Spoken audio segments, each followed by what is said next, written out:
Oh, good morning, good morning, good morning. Guess what? It's me, Kenny Polcari, your host. And today is Friday, November 4th, 2022. And we're just now 4 days away from the midterm election. So, welcome. And what is it that you need to know? Well, this morning at 8:30, we got the NFP report, right? And it was stronger and hotter than expected. U.S. futures are up this morning. Think more of a relief rally because there was no new news in the NFP report. And now, is the terminal rate now above 5%?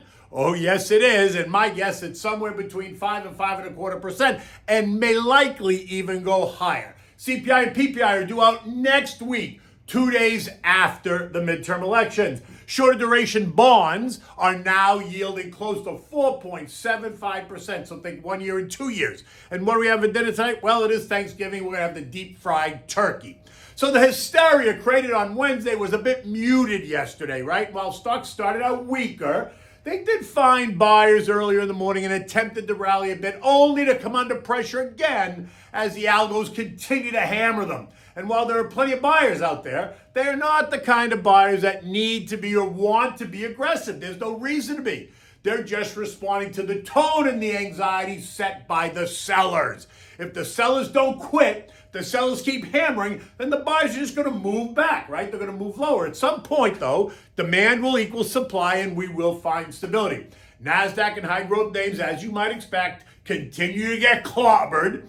Some observing some deserve it, while others are just a victim of circumstance because higher rates will continue to take its toll on the whole sector. And when the tone is negative, everyone in the sector seems to get dragged lower. And therein, though, lies the opportunity. Money continues to move out of tech, which is down 31% year to date. Communications down 42% year to date. Consumer discretionary down 33% year to date. Semiconductors down 42%. Artificial intelligence down 47%. And of course, disruptive tech is getting slaughtered, down 62% year to date.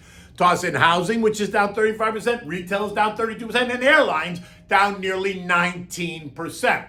So you ask, okay, where is the money going? If it's coming out of those sectors, it's got to be going somewhere. Well, some of it's going into the short duration bond market. Think 1 year now yielding 4.5%, or the 2 year yielding 4.7%. CDs are making a comeback as well at your local bank, with some now yielding close to just 4%. Some of it is going into the contra trades, right? The ones that get you short the market, like the dog, up 9%.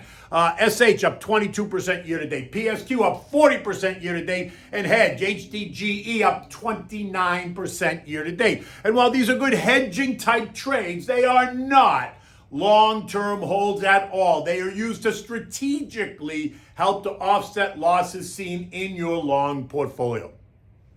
It's also going gangbusters into energy. XLE up 64% year to date. And in this case, it's fossil fuels that are getting all the love, right? ExxonMobil up 86%, Chevron up 54%, B2 up 136%, Crack up 120%, Slob up 72%, Halliburton 61%, and Baker Hughes up 18%. Still other money starting to find opportunity in the high quality names that, like I said, are big, boring, yet beautiful, that offer large cap protection and steady dividend income. Industrials, right, down only 11% year to date. Healthcare just down 7%. Utilities down 6%. Metals and miners are up 3%.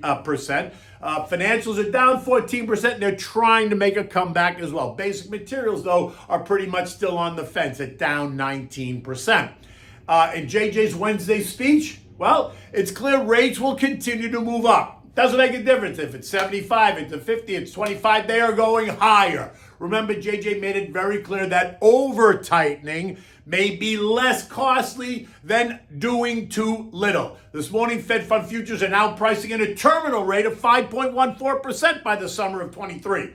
Remember yesterday I told you I think it's 5.25%. I think the terminal rate could even potentially be a little bit higher if we do not see inflation respond to the most recent Fed moves. So the fact that rates are moving up and will continue to do so until the Fed has conquered inflation only means that you can expect the 1, 2, 5, and 10-year yields to continue to move up as well, right? And that will continue to be a headwind for stocks, right? Something that we've been talking about for months now, so it's not a surprise. And remember, there are some economists out there who think that the Fed must raise rates above the CPI rate, right, in order to kill inflation. And while JJ didn't say that, you know damn well he understands it. He's just hoping maybe he's just going to get lucky, but I don't think that's going to happen. So if that's the case, then we have a ways to go, right? Because currently CPI is running at 8.4%, which is 40-year highs. Slightly higher than the October report, and that's not helpful when Fed funds are tracking at 4%. Capiche? So inflation's at 8.5%, Fed funds are only at 4%. There's a 4% differential there. In any event, the weak action of late is a direct result of investors, traders, and algos coming to terms with the fact that JJ is in fact going to stay strong. He's not going to serve up the punch bowl any longer, at least for now.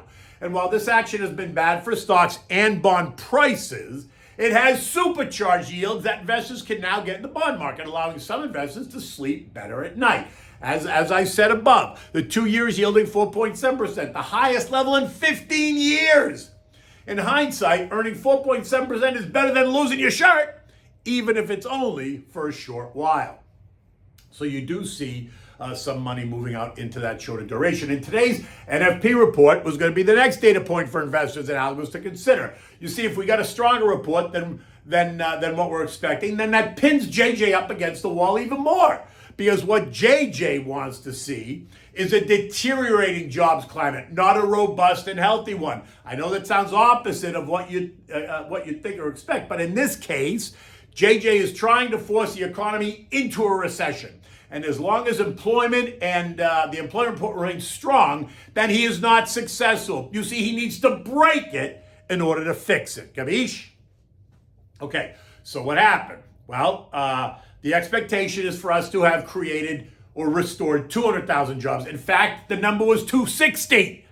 Unemployment to come in at 3.6%, right? It came in at 3.5%, equal to last month. What JJ wants to see is for us to have lost jobs and for the unemployment rate to move up above 4%. He also wants to see average hourly and weekly wages come down, which they did not. Although they're still only rising less than inflation, so that puts everyone in a bad position.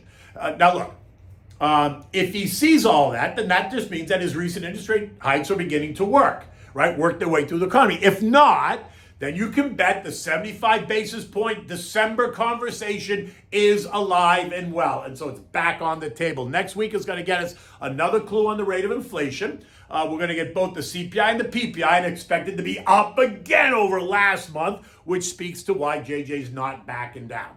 You see, he knows it. They all know it, which is why he kept the door wide open for the interest rate hike in December. So just sit tight. Oil is up nearly 3% today, or $2.50 a barrel, to $90.67. This is the dollar index retreated just a bit, and talk of increasing demand dominates the airwaves. The rumor once again that China is looking to ease up on COVID restrictions, helping to set the mood. And with winter coming to the northern hemisphere, demand is expected to surge. This isn't rocket science, folks. It's just Econ 101. It is simple supply and demand.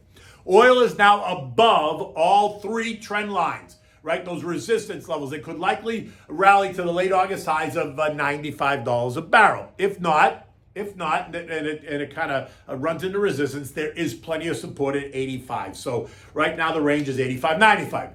U.S. futures are up this morning. They're up big. Your Dow's up 400 points, which shouldn't be a surprise after all, because after all the sell pressure that we've seen over the last couple of weeks, right?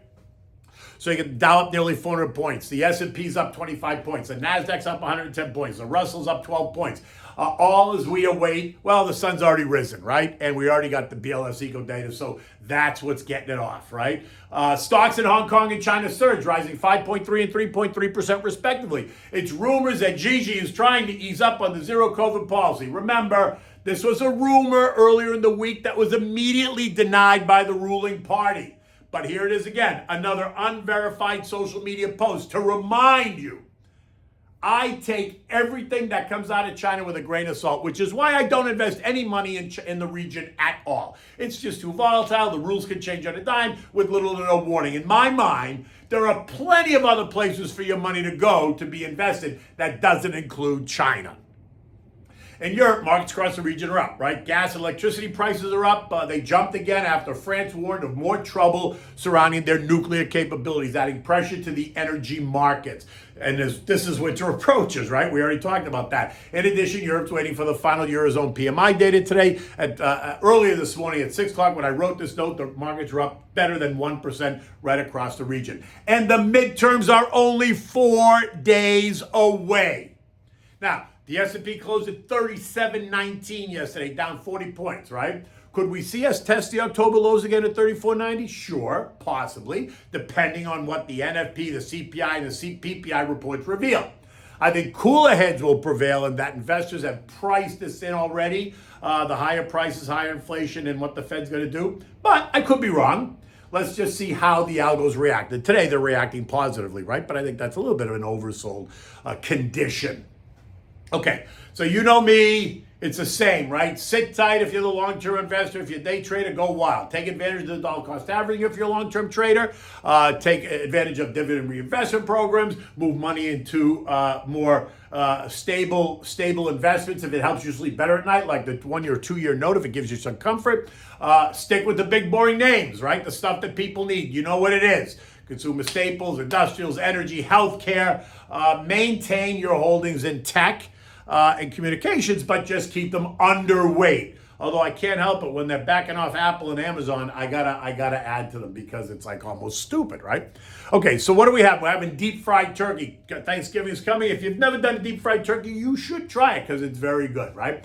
It is becoming a Thanksgiving favorite. Now you hear horror stories of people deep frying turkeys at Thanksgiving, right? It can make a mess, it can explode, it can do all those things. So you need to be careful and make sure you have an adult in the area at all times. Now for this, you're gonna need the turkey, washed and clean, void of any pop-up timers, as well as the bag that's inside the breast cage. You need peanut oil. You need a deep fryer, which you can buy at Home Depot, which is a New York Stock Exchange listed company.